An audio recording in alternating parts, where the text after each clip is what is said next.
Fathers and Sons by Ivan Turgenev. Chapter 25. At Nikolsko, Katya and Arkady were sitting in the garden, on a turf seat in the shade of a tall ash tree.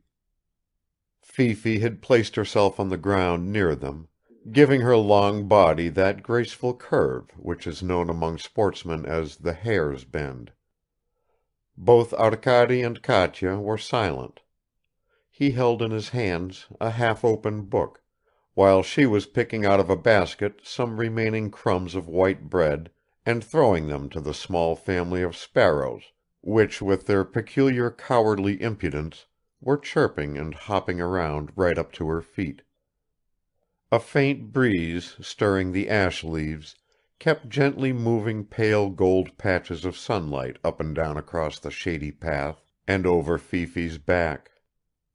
An unbroken shadow fell on Arkady and Katya. Only from time to time a bright streak gleamed in her hair.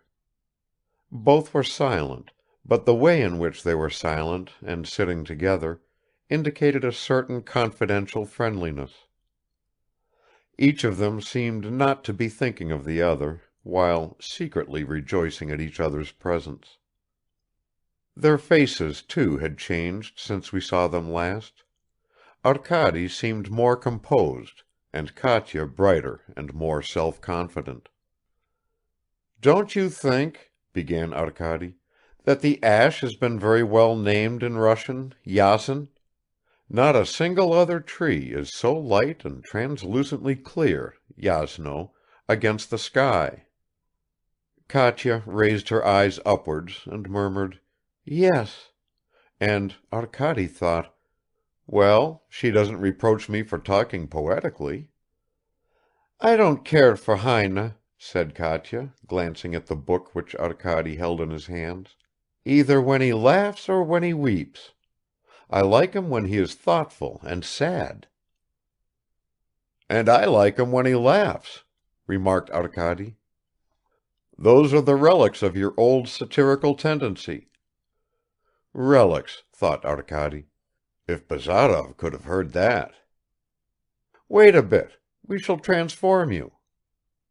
"Who will transform me? You?" "Who? My sister, Porfiri Platonovich, whom you've stopped quarreling with. My aunt, whom you escorted to church the day before yesterday." "Well, I couldn't refuse. But as for Anna Sergeyevna, you remember she agreed with Evgeny in a great many things." "My sister was under his influence then, just as you were." "As I was? Have you noticed that I've already shaken off his influence?" Katya remained silent. "I know," continued Arkady, "you never liked him." "I'm unable to judge him." "Do you know, Katerina Sergeyevna, every time I hear that answer, I don't believe it. There is no one beyond the capacity of judgment of any of us. That is just a pretext for getting out of it." "Well, I'll tell you then, he is not because I don't like him, but I feel he is quite alien to me, and I am alien to him. And you too are alien to him." "Why is that?" "How can I tell you? He's a wild beast, while we are both domestic animals." "And am I a domestic animal?" Katya nodded her head. Arkady scratched his ear. "Listen, Katerina Sergeyevna, surely that is in the nature of an insult." "Why? Would you rather be wild?" "Not wild, but powerful, energetic." "It's no good wishing to be that. Your friend, you see, doesn't wish for it, but he has it." "Hm. So you suppose he had a great influence on Anna Sergeyevna?" "Yes. But no one can keep the upper hand of her for long," added Katya in a low voice. "Why do you think that?" "She's very proud. I didn't mean to say that. She values her independence very much." "Who doesn't value it?" asked Arkady. and the thought flashed through his mind, "What is it for?" The same thought occurred to Katya. Young people who are friendly and often together constantly find themselves thinking the same thoughts. Arkady smiled, and coming a little closer to Katya, he said in a whisper, "Confess, you are a little afraid of her." "Of whom?" "Of her," repeated Arkady significantly. "And how about you?" asked Katya in her turn. "I am also." Please note I said "I am also." Katya wagged her finger at him threateningly. "I wonder at that," she began. "My sister has never felt so friendly towards you as just now, much more than when you first came here." "Fancy that." "And you haven't noticed it? Aren't you glad about it?" Arkady became thoughtful. "How have I succeeded in winning Anna Sergeyevna's favor? Could it be because I brought her your mother's letters?" "Both for that and for other reasons, which I won't tell you." "Why?" "I shan't say." "Oh, I know, you're very obstinate." "Yes, I am." "And observant." Katya cast a sidelong glance at Arkady. "Perhaps so. Does that annoy you? What are you thinking about?" "I'm wondering how you have grown to be so observant as you certainly are. "You are so shy and distrustful. You keep everyone at a distance." "I live so much alone. That in itself leads to thoughtfulness. But do I keep everyone at a distance?" Arkady flung a grateful glance at Katya. "That's all very well," he went on, "but people in your position, I mean with your fortune, seldom possess that gift. It is hard for them, as it is for emperors, to get at the truth." "But, you see, I am not rich." Arkady was surprised and did not at once understand Katya. "Why, as a matter of fact, the property is all her sister's," struck him suddenly. The thought was not disagreeable to him. "How nicely you said that," he remarked. "What?" "You said it nicely, simply, without either being ashamed or making much of it. By the way, I imagine there must always be something special, a kind of pride in the feeling of a person who knows and says that he is poor." "I have never experienced anything of that sort, thanks to my sister. I referred to my position just now, only because it happened to come up in our conversation." "Well, but you must admit that even you have something of that pride I spoke of just now." "For instance?"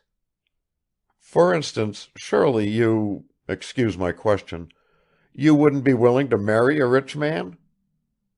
"If I loved him very much, no, probably even then I wouldn't marry him."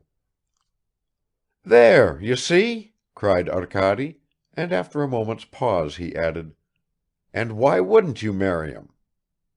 "Because even in the ballads unequal matches are always unlucky." "Perhaps you want to dominate, or—" "Oh, no!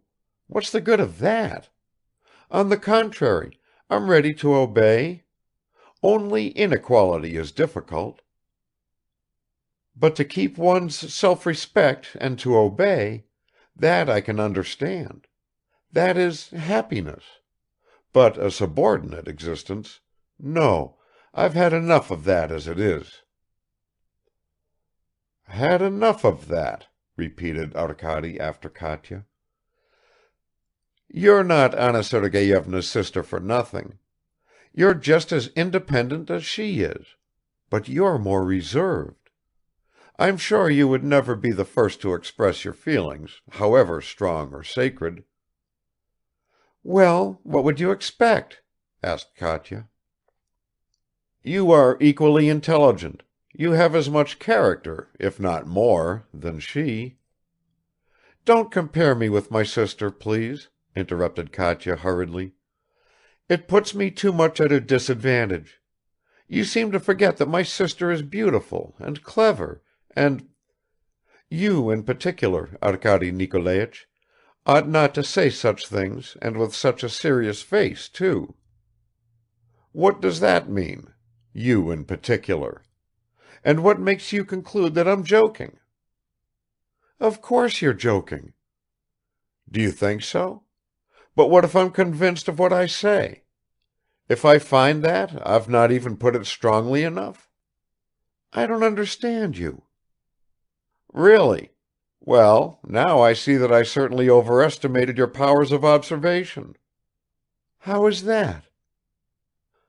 Arkady made no answer and turned away, but Katya searched for a few more crumbs in the basket and began throwing them to the sparrows; but she moved her arm too vigorously, and the birds flew away without stopping to pick them up. "Katerina Sergeyevna," began Arkady suddenly, "it is probably a matter of indifference to you, but you should know, I would not exchange you, neither for your sister nor for anyone else in the world." He got up and walked quickly away, as if he were frightened by the words which had burst from his lips. Katya let her two hands drop together with the basket, onto her knees, and with bowed head she gazed for some time after Arkady. Gradually a crimson flush spread a little to her cheeks, but her lips did not smile, and her dark eyes had a look of perplexity and of some other still undefined feeling. "Are you alone?" sounded the voice of Anna Sergeyevna, quite close to her. "I thought you came into the garden with Arkady." Katya slowly raised her eyes to her sister; elegantly, almost elaborately dressed, she was standing on the path and tickling Fifi's ears with the tip of her parasol, and slowly answered, "I'm alone." "So I see," answered the other sister with a laugh. "I suppose he has gone back to his room." "Yes." "Were you reading together?" "Yes." Anna Sergeyevna took Katya under the chin and raised her face. "You didn't quarrel, I hope?" "No," said Katya, quietly moving away her sister's hand. "How solemnly you answer. I thought I should find him here and was going to suggest a walk with him. He keeps on asking me about it. They have brought your new shoes from the town. Go and try them on. I noticed yesterday that your old ones are quite worn out. Really, you don't pay enough attention to these things. But all the same, you've got such lovely little feet. And your hands are good. Only rather large. So you must make the most of your feet. But you're not a flirt." Anna Sergeyevna went farther down the path, her beautiful dress rustling slightly as she walked. Katya rose from the bench and taking Heine with her also went off, only not to try on the new shoes. "Lovely little feet," she thought, as she slowly and lightly mounted the stone steps of the terrace which were burning from the heat of the sun. "Lovely little feet you call them. Well, he shall be at my feet." But a feeling of shame came across her at once, and she ran swiftly upstairs. Arkady was going along the passage to his room when he was overtaken by the butler, who announced that Mr. Bazarov was sitting in his room. "Evgeny," muttered Arkady in a startled tone. "Has he been here long?" "He has arrived only this minute, and gave orders not to be announced to Anna Sergeyevna, but to be shown straight up to you." "Can any misfortune have happened at home?" thought Arkady, and running hurriedly up the stairs he opened the door at once. The sight of Bazarov immediately reassured him, though a more experienced eye would probably have discerned signs of inward excitement in the sunken but still energetic face of the unexpected visitor. With a dusty cloak over his shoulders and a cap on his head, He was sitting by the window. He did not even get up when Arkady flung himself on his neck with loud exclamations. "Well, how unexpected! What good luck has brought you?" he kept on repeating, bustling about the room like someone who both imagines and wants to show that he is pleased. "I suppose everything is all right at home. They're all well, aren't they?" "Everything is all right there, but not everyone is well," said Bazarov. "But don't go on chattering. Get them to bring me some kvass. Sit down and listen to what I'm going to tell you, in a few but, I hope, fairly vigorous sentences." Arkady kept quiet while Bazarov told him about his duel with Pavel Petrovich. Arkady was greatly surprised and even upset, but he did not think it necessary to show this. He asked only whether his uncle's wound was really not serious, and on receiving the reply that it was, most interesting though not from a medical point of view, he gave a forced smile, but he felt sick at heart and somehow ashamed. Bazarov seemed to understand him. "Yes, brother," he said, "you see what comes of living with feudal people. One becomes feudal oneself and takes part in knightly tournaments.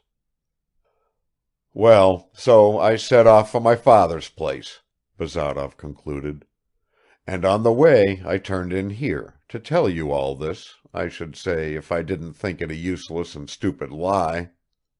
No, I turned in here, the devil knows why. You see, it's sometimes a good thing for a man to take himself by the scruff of the neck and pull himself away, like a radish out of its bed. That's what I've just done. But I wanted to take one more look at what I've parted company with, at the bed where I've been sitting." "I hope that those words don't apply to me," retorted Arkady excitedly. "I hope you don't think of parting from me." Bazarov looked at him intently. His eyes were almost piercing.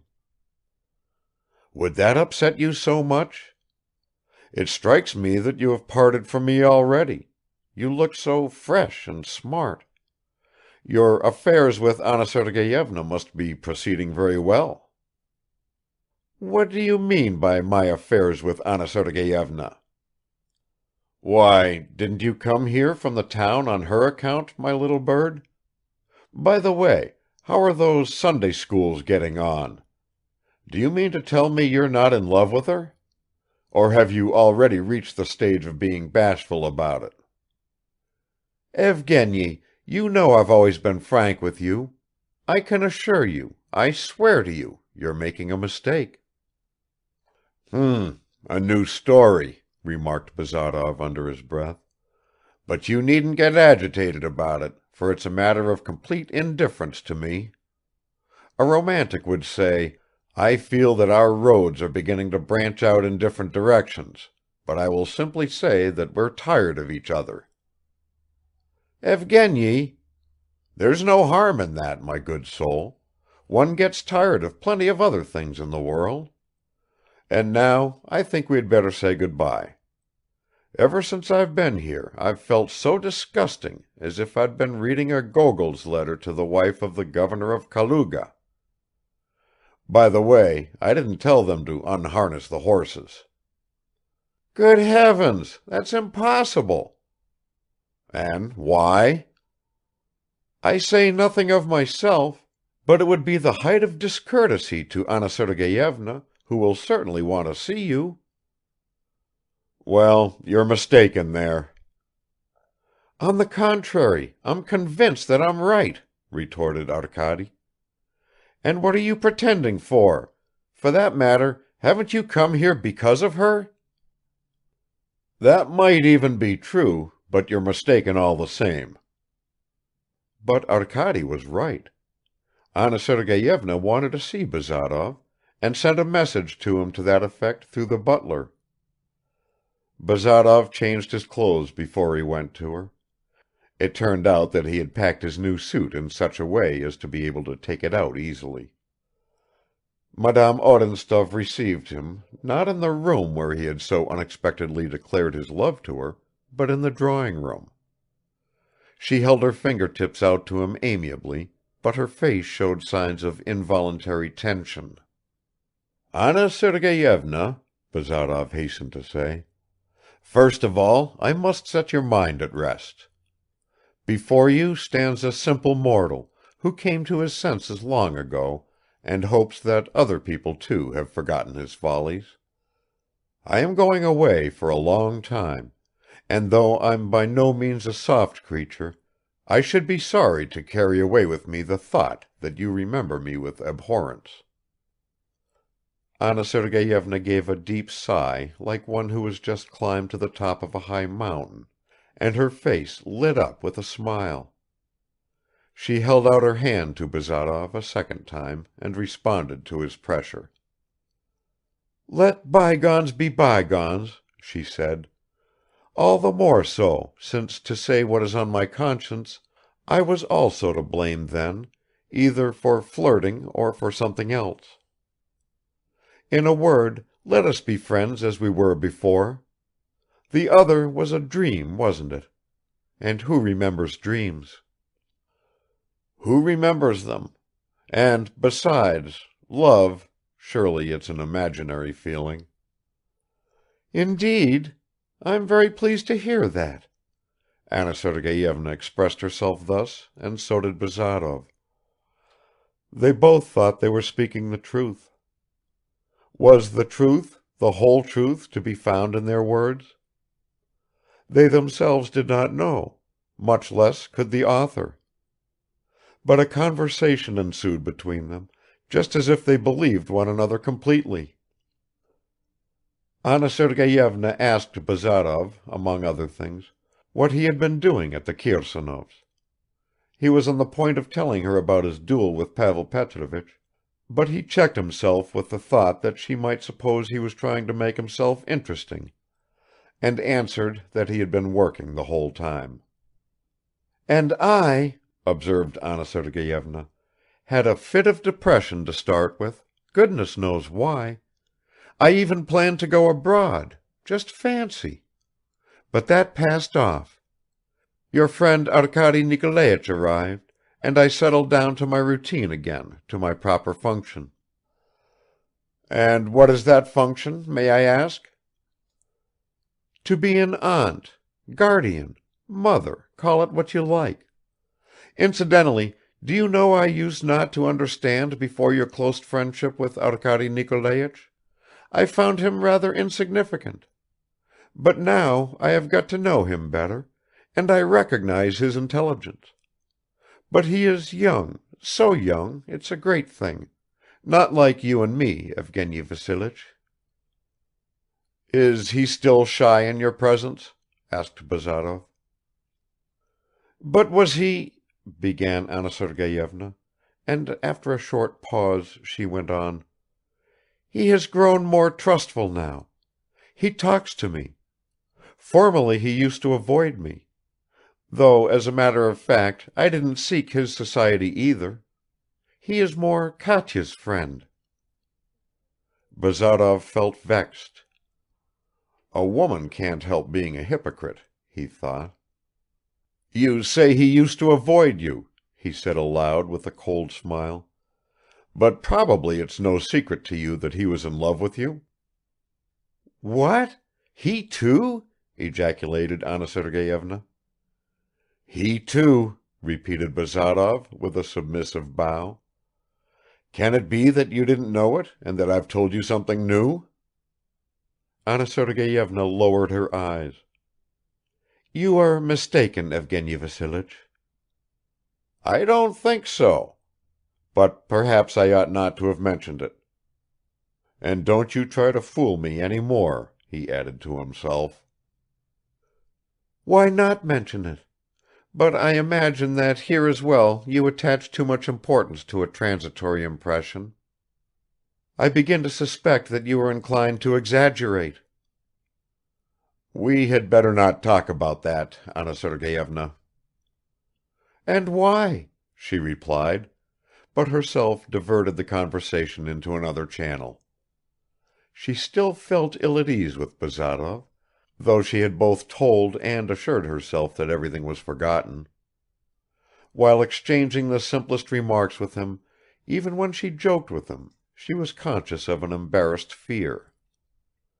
Thus do people on a steamer at sea talk and laugh carelessly, for all the world as if they were on dry land. But the moment there is some hitch, if the smallest sign appears of something unusual, there emerges at once on every face an expression of peculiar alarm, revealing the constant awareness of constant danger. Anna Sergeyevna's conversation with Bazarov did not last long. She began to be absorbed in her own thoughts, to answer absent-mindedly, and ended by suggesting that they should go into the hall, where they found the princess and Katya. "But where is Arkady Nikolaich?" asked the hostess, and on hearing that he had not been seen for more than an hour, she sent someone to look for him. He was not found at once. He had hidden himself away in the wildest part of the garden, and with his chin propped on his folded hands, he was sitting wrapped in thought. His thoughts were deep and serious, but not mournful. He knew that Anna Sergeyevna was sitting alone with Bazarov, and he felt no jealousy as he had before. On the contrary, his face slowly brightened. It seemed as if he was at once wondering and rejoicing and deciding to do something. End of chapter 25. Chapter 26. The late Odintsov had disliked innovations, but he admitted a certain play of ennobled taste, and had consequently erected in his garden, between the hothouse and the lake, a building in the style of a Creek temple made of Russian brick. Along the windowless back wall of this temple or gallery were placed 6 niches for statues, which Odintsov proceeded to order from abroad. These statues were intended to represent solitude, silence, meditation, melancholy, modesty and sensibility. One of them, the goddess of silence, with her finger on her lips, had been delivered and placed in position. But on the very same day some of the farm boys knocked off her nose, and although the neighboring plasterer undertook to make her a new nose, twice as good as the previous one, Odintsov ordered her to be removed, and she could still be seen in the corner of the threshing barn, where she had stood for many years, a source of superstitious terror to the peasant women. The front part of the temple had long ago been overgrown with thick bushes; only the capitals of the columns could be seen above the thick green. Inside the temple itself it was cool even at midday. Anna Sergeyevna did not like visiting this place ever since she had seen a snake there, but Katya often came and sat on a wide stone seat constructed under one of the niches. Here, surrounded by shade and coolness, she used to read and work, or give herself up to that sensation of perfect peace, known probably to everyone, the charm of which consists in the half-conscious mute listening to that vast current of life which uninterruptedly flows both around us and within us. On the day after Bazarov's arrival, Katya was sitting on her favorite stone seat, and Arkady was sitting beside her again. He had begged her to come with him to the temple. It was about an hour before lunch-time; the dewy morning had given place to a hot day.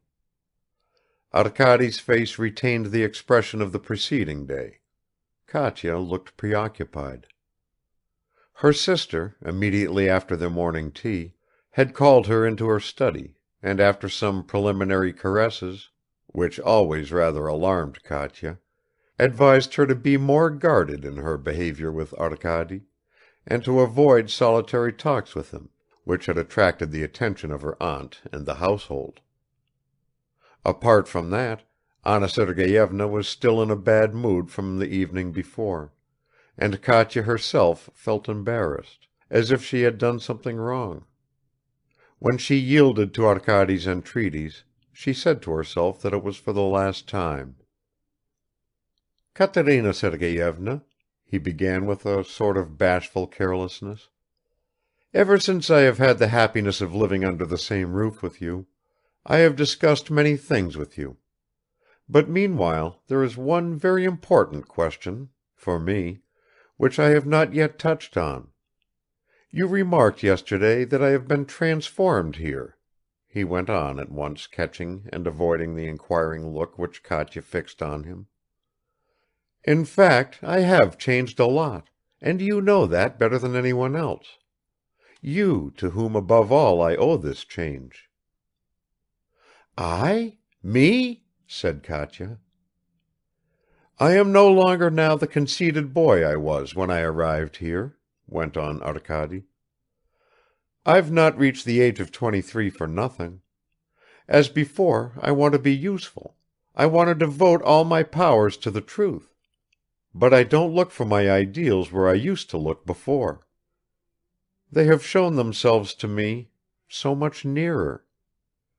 Up till now I failed to understand myself, I set myself tasks which were beyond my strength. My eyes have recently been opened, thanks to one feeling. I'm not expressing myself quite clearly, but I hope you understand me." Katya made no reply, but she stopped looking at Arkady. "I suppose," he began again, this time in a more agitated voice, while above his head a chaffinch sang its song heedlessly among the leaves of a birch tree. "I suppose it is the duty of every honest person to be absolutely frank with those people who, in a word, with those who are near to him, and so I intend—" But at this point Arkady's eloquence abandoned him. He fumbled for words, stammered and was obliged to pause for a while. Katya still did not raise her eyes. It seemed as though she did not even understand what he was leading up to with all this, as though she were awaiting something. "I foresee that I shall surprise you," began Arkady, pulling himself together again with an effort, "all the more since this feeling is connected in a certain way, remember, with you. You reproached me yesterday, you remember, for a lack of seriousness," Arkady went on with the air of a person who has walked into a swamp, feels that he is sinking in deeper and deeper at every step, and yet hurries forward in the hope of crossing it quicker. "That reproach is often aimed, often falls, on young men even when they no longer deserve it, and if I had more self-confidence—" "Come, help me, do help me," Arkady was thinking in desperation, but Katya kept her head averted as before. "If I could hope—" "If I could feel convinced of what you said," sounded at that moment the clear voice of Anna Sergeyevna. Arkady fell silent at once, and Katya turned pale. Alongside the very bushes which screened the temple ran a little path. Anna Sergeyevna was walking along it, accompanied by Bazarov. Katya and Arkady could not see them, but they heard every word, the rustle of their clothes, their very breathing. They walked on a few steps, and then, as if on purpose, stopped right opposite the temple. "You see," continued Anna Sergeyevna, "you and I made a mistake. We have both passed our first youthful stage, I particularly. We have seen life, we are tired, we are both intelligent, why pretend otherwise? At first we were interested in each other, our curiosity was aroused, and afterwards—" "And afterwards my interest fell flat," interposed Bazarov. "You know that was not the cause of our misunderstanding. But however that may be, we did not need each other, that's the main thing. There was in us, how shall I put it, too much of the same thing. We did not realize that straight away. Now Arkady, on the contrary. Do you need him? Asked Bazarov. Stop, Evgeny Vassilich. You say he is not indifferent to me, and it always seemed to me that he liked me. I know that I could well be his aunt, but I don't want to conceal from you that I have begun to think about him more often. In that fresh, youthful feeling there is a special charm." "The word fascination is more often used in such cases," interrupted Bazarov. A violent suppressed bitterness could be detected in the steady but hollow tone of his voice. "Arkady was secretive with me about something yesterday, and wouldn't talk about either you or your sister. That's a serious symptom."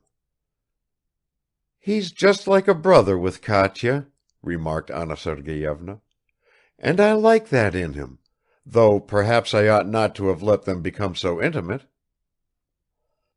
"Is that idea prompted by your feelings as a sister?" said Bazarov, dragging out his words. "Of course. But why are we standing here? Let us go on. What a strange talk we're having, aren't we?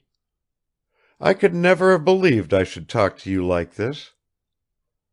You know, I'm afraid of you, and at the same time I trust you, because at bottom you are very good."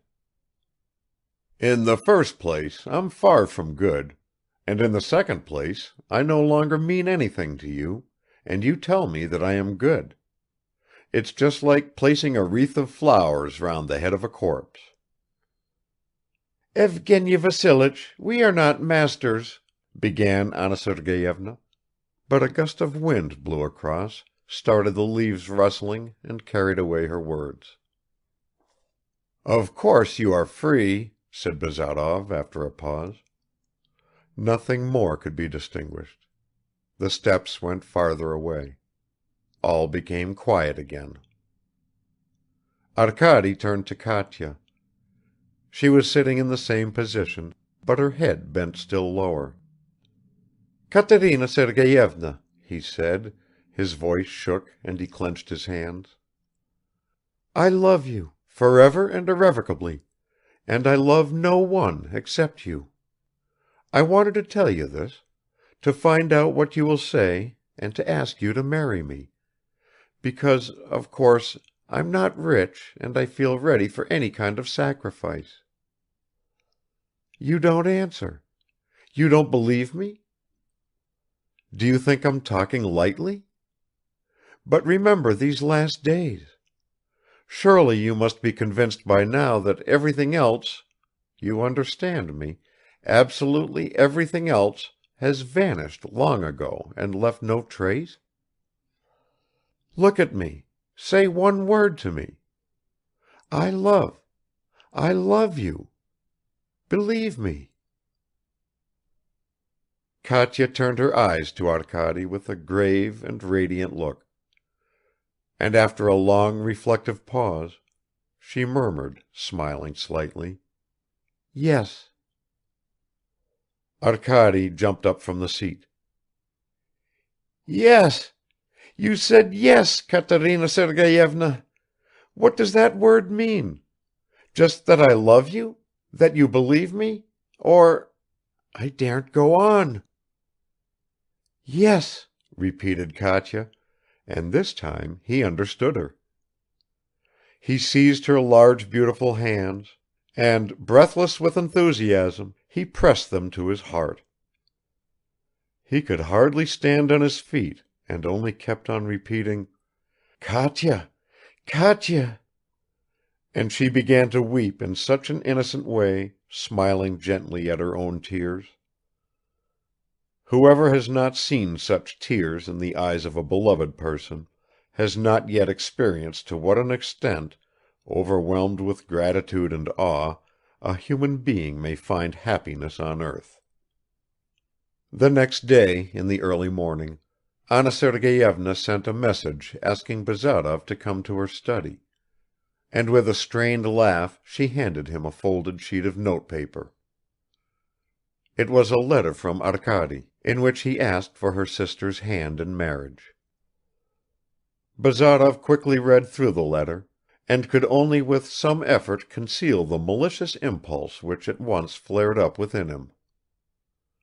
"So there it is," he remarked, "and apparently you thought no longer ago than yesterday that his feelings for Katerina Sergeyevna were of the brotherly sort.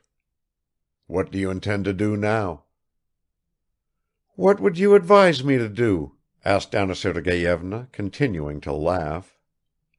"Well, I suppose," answered Bazarov, also with a laugh, though he felt anything but gay and no more wanted to laugh than she did, "I suppose you ought to give the young people your blessing.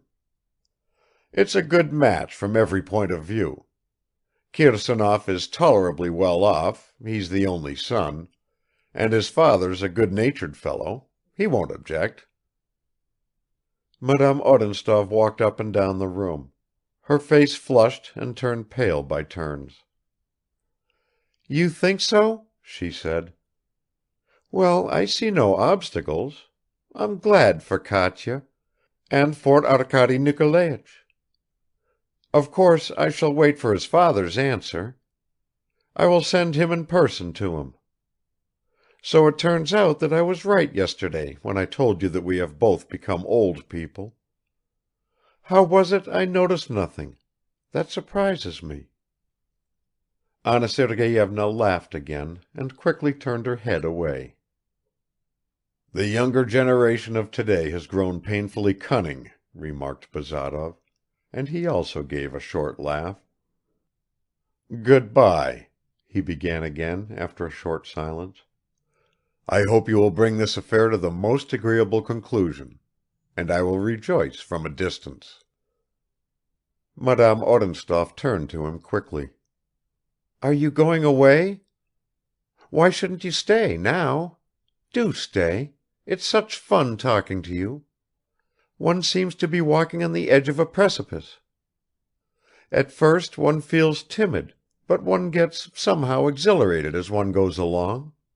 Won't you stay?" "Thank you for the invitation, Anna Sergeyevna, and for your flattering opinion of my conversational talents. But I find I've already been moving around for too long in a sphere which is alien to me. Flying fish can hold out for a time in the air, but soon they have to splash back into the water. You must allow me too to flop down into my natural element." Madame Odintsov looked at Bazarov. A bitter smile twisted his pale face. "This man loved me," she thought, and she felt sorry for him and held out her hand with sympathy. But he too understood her. "No," he said, stepping back a pace. "I'm a poor man, but I've never accepted charity so far. Good-bye and good luck." "I am sure that we are not seeing each other for the last time," said Anna Sergeyevna with an unconscious movement. "Anything can happen in this world," answered Bazarov, and he bowed and went out. "So you propose to build yourself a nest?" he said the same day to Arkady, crouching on the floor as he packed his trunk. "Well, it's a good thing. Only you needn't have been such a humbug about it. I expected you'd go in quite a different direction. Perhaps, though, it took you unawares?" "I certainly didn't expect this when I left you," answered Arkady.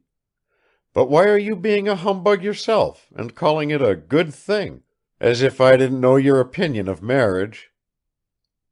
"Ah, my dear friend," said Bazarov, "how you express yourself. You see what I'm doing. There happened to be an empty space in my trunk, and I'm putting hay into it.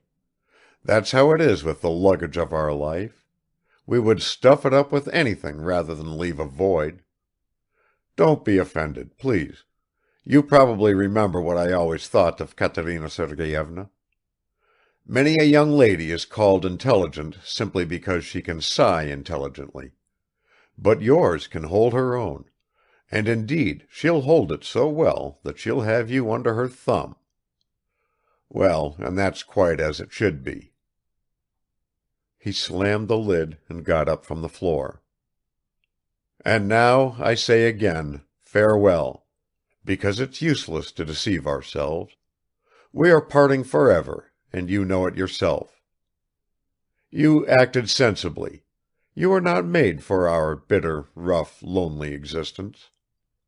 There's no daring in you, no hatred, though you've got youthful dash and youthful fervor. That's not enough for our business. Your sort, the nobility, can never go farther than noble resignation or noble indignation, but those things are trifles. For instance, you won't fight, and yet you fancy yourselves as brave fellows, but we want to fight. So there. Our dust would get into your eyes, our mud would soil you, but you're not up to our standard. You unconsciously admire yourselves, and you enjoy finding fault with yourselves. But we're fed up with all that. We want something else. We want to smash people. You're a fine fellow, but all the same you're a mild little liberal gentleman, ai vola tu, as my parent would say." "You are bidding good-bye to me forever, Evgeny," said Arkady sadly. "And you have nothing else to say to me." Bazarov scratched the back of his head. "Yes, Arkady, I have other things to say to you, but I won't say them, because that's romanticism. That means sentimental trash. But you hurry up and marry, settle down in your nest and have as many children as you like. They'll have the gumption to be born in a better time than you and me. Aha! I see the horses are ready. It's time to go. I've said good-bye to everyone. Well, what's this? Embracing, eh?" Arkady threw himself on the neck of his former teacher and friend, and tears fairly streamed from his eyes. "That's what comes of being young," remarked Bazarov calmly. "But I rely on Katerina Sergeyevna. You'll see how quickly she can console you." "Farewell, brother," he called out to Arkady as he was already climbing into the cart, and pointing to a pair of jackdaws, sitting side by side on the roof of the stables, he added, "There you are, learn from the example." "What does that mean?" asked Arkady. "What? Are you so weak in natural history, or have you forgotten that the jackdaw is a most respectable family bird? An example to you. Good-bye." The cart creaked and rolled away. Bazarov spoke the truth.